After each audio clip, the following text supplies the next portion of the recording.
Test papers বলতে আমরা বুঝি বিভিন্ন বিদ্যালয়ের টেস্টের প্রশ্ন সংকলন, যে কারণে স্বনামধন্য বিদ্যালয়গুলোর টেস্টের প্রশ্ন আমরা একাধিক টেস্ট পেপার্সে খুঁজে পাই।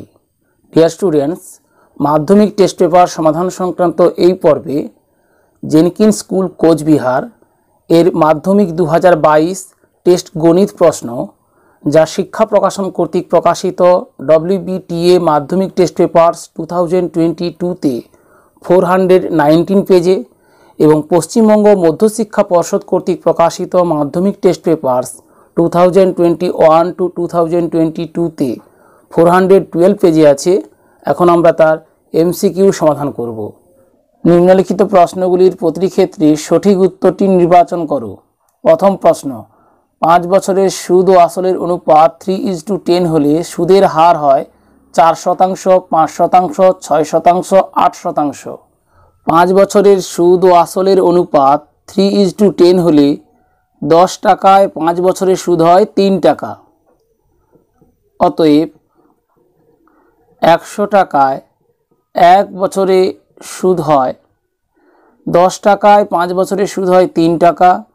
তাহলে 10 টাকায় 1 বছরের সুদ হয় 3/5 টাকা। 1 টাকায় 1 বছরের সুদ হয় 3/5 ভাগ 10 টাকা। 100 টাকায় 1 বছরের সুদ হয় 3/5 গুণ 10 গুণ 100 টাকা সমান 6 টাকা। যেহেতু 100 টাকায় 1 বছরের সুদ 6 টাকা, অতএব বার্ষিক সুদের হার 6%। সম্ভাব্য 4টি উত্তরের অপশান সিতে আছে 6%, তাই অপশান সি 6% সঠিক উত্তর। দ্বিতীয় প্রশ্নটি লক্ষ্য করো। 3x² - 4√3x + 4 = 0 দ্বিঘাত সমীকরণের বীজদ্বয়ের অনুপাত হল 1:2, 3:2, 2:3, 1:1। এক্ষেত্রে আমরা প্রদত্ত এই দ্বিঘাত সমীকরণের নিরূপকের মান নির্ণয় করে নিতে পারি। নিরূপক সমান 0 হবে। আমরা জানি একচল বিশিষ্ট দ্বিঘাত সমীকরণের নিরূপক 0 হলে সমীকরণটির বীজদ্বয় সমান হয়, অর্থাৎ বীজদ্বয়ের অনুপাত 1:1 হবে। অথবা শ্রীধর আচার্যের সূত্রের ব্যবহারের মাধ্যমে সমীকরণটির বীজদ্বয় নির্ণয় করে নিতে পারি। প্রদত্ত একচল বিশিষ্ট দ্বিঘাত সমীকরণ 3x² - 4√3x + 4 = 0। অতএব শ্রীধর আচার্যের সূত্রের সাহায্যে পাই x = ax² + bx + c = 0, যেখানে abc বাস্তব, a ≠ 0। একচল বিশিষ্ট দ্বিঘাত সমীকরণের বীজদ্বয় x = -b ± √b² - 4ac / 2a। সেই সূত্রানুযায়ী এখানে -b অর্থাৎ x এর সহগ -4√3 -4√3 plus minus -b plus minus √b² অর্থাৎ -4√3 এর whole square minus 4a, a অর্থে 3, c অর্থে 4 whole divided by 2a, 2 × 3 equal -4√3 অর্থাৎ 4√3 plus minus -4√3 whole square 4 square 16 × √3² 3 48 minus 4 3 12 4 48 48 whole divided by 6 equals 4√3 plus minus √0 0 whole divided by 6। লক্ষ্য করো এখানে আমরা পেয়েছি b² - 4ac মান 0, নিরূপক 0। যেহেতু নিরূপক 0, অতএব বীজদ্বয় সমান, অতএব বীজদ্বয়ের অনুপাত 1:1 equal 4√3 plus 0 whole divided by 6 এবং 4√3 মাইনাস 0 হোল ডিভাইডেড বাই 6, 4√3/6 4√3/6 দুটি বীজ ইকুয়াল এই ভগ্নাংশ আকারের লব হরকে 2 দিয়ে ভাগ করি 2√3 whole divided by 3 2√3 whole divided by 3।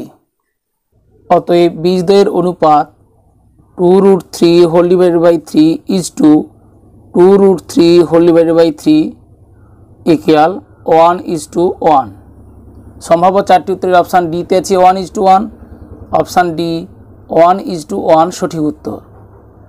তাহলে এক্ষেত্রে আমরা বীজদ্বয় নির্ণয় না করে প্রথমে প্রদত্ত এই একচল বিশিষ্ট দ্বিঘাত সমীকরণের নিরূপক নির্ণয় করে নিতে পারি।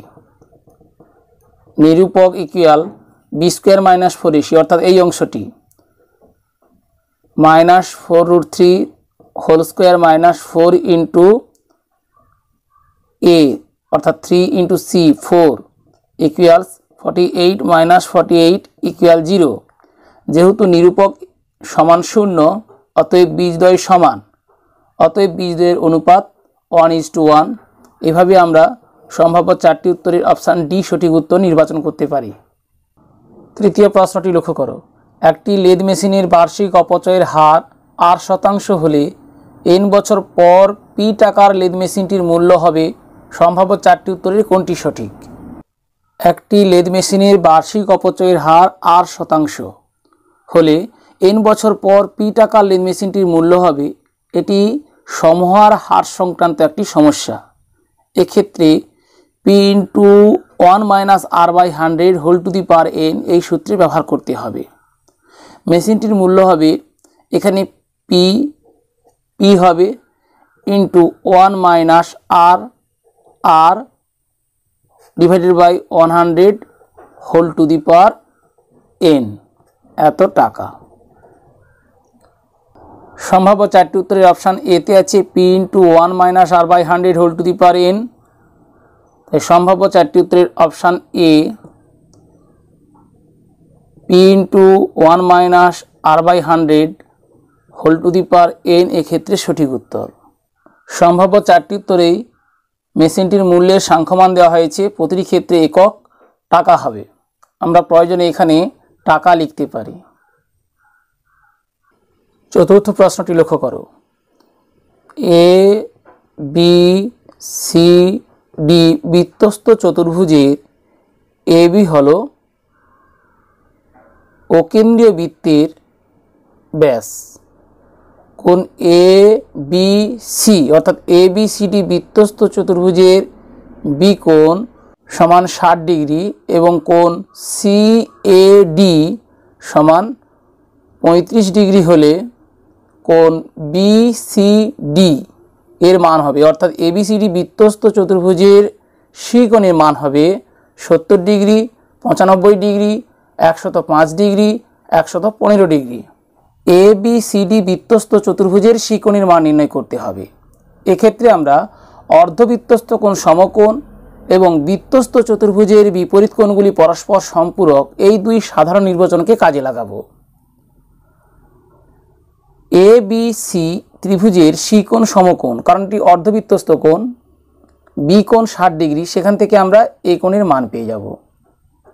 তাহলে এ বি সি ডি এই বৃত্তস্থ চতুর্ভুজের এ কোণের মান হবে 35 ডিগ্রি যোগ 30 ডিগ্রি 65 ডিগ্রি, সেখান থেকে আমরা এই সি কোণের মান পেয়ে যাব 180 ডিগ্রি মাইনাস 65 ডিগ্রি সমান 115 ডিগ্রি। অথবা এ বি সি ডি বৃত্তস্থ চতুর্ভুজের বি কোণের মান 60 ডিগ্রি হলে ডি কোণের মান হবে 180 ডিগ্রি মাইনাস 60 ডিগ্রি 120 ডিগ্রি। তাহলে এই ডি কোণ এবং এই এ কোণ এর সমষ্টি 120 ডিগ্রি যোগ 35 ডিগ্রি সমান 155 ডিগ্রি, সেখান থেকে আমরা এই সি কোণের মান পেয়ে যাব ত্রিভুজের তিনটি কোণের সমষ্টি 180 ডিগ্রি থেকে 155 ডিগ্রি বিয়োগের মাধ্যমে 25 ডিগ্রি। তাহলে এ বি সি ডি এই বৃত্তস্থ চতুর্ভুজের সি কোণের মান হবে 90 ডিগ্রি যোগ 25 ডিগ্রি সমান 115 ডিগ্রি। অর্থাৎ উভয় ক্ষেত্রে বৃত্তস্থ চতুর্ভুজের বিপরীত কোণগুলি পরস্পর সম্পূরক এবং অর্ধবৃত্তস্থ কোণ সমকোণ, এই দুই সাধারণ নির্বাচনকে কাজে লাগাতে হবে। এ বি সি ডি বৃত্তস্থ চতুর্ভুজের এ বি হল অকেন্দ্রীয় বৃত্তের ব্যাস, অতএব কোণ এ সি বি অর্ধবৃত্তস্থ কোণ, অতএব কোণ A C B equal 90 degree. A B C সমকোণী ত্রিভুজের কোণ বি ইকুয়ালস 60 ডিগ্রি। অতএব অপর সূক্ষ্মকোণ কোণ এ বা কোণ BAC equal 90 degree minus 60 degree equals 30 degree. অতএব এ বি সি ডি বৃত্তস্থ চতুর্ভুজের এ কোণ অর্থাৎ কোণ BAD equals 30 degree plus 35 degree, কারণ কোণ ডিএসি ইকুয়ালস 35 ডিগ্রি প্রদত্ত, যেহেতু কোণ DAC equals 35 degree equals 65 degree. অতএব কোণ BCD equals 180 degree minus 65 degree, যেহেতু এবিসিডি বৃত্তস্থ চতুর্ভুজ, কারণ আমরা জানি বৃত্তস্থ চতুর্ভুজের বিপরীত কোণগুলি পরস্পর সম্পূরক, ইকুয়ালস 115 ডিগ্রি। সম্ভাব্য চারটি উত্তরের অপশান ডিতে আছে 115 ডিগ্রি, তাই অপশান ডি 115 ডিগ্রি এক্ষেত্রে সঠিক উত্তর। পঞ্চম প্রশ্নটি লক্ষ্য করো, ত্রিভুজ এল এম এন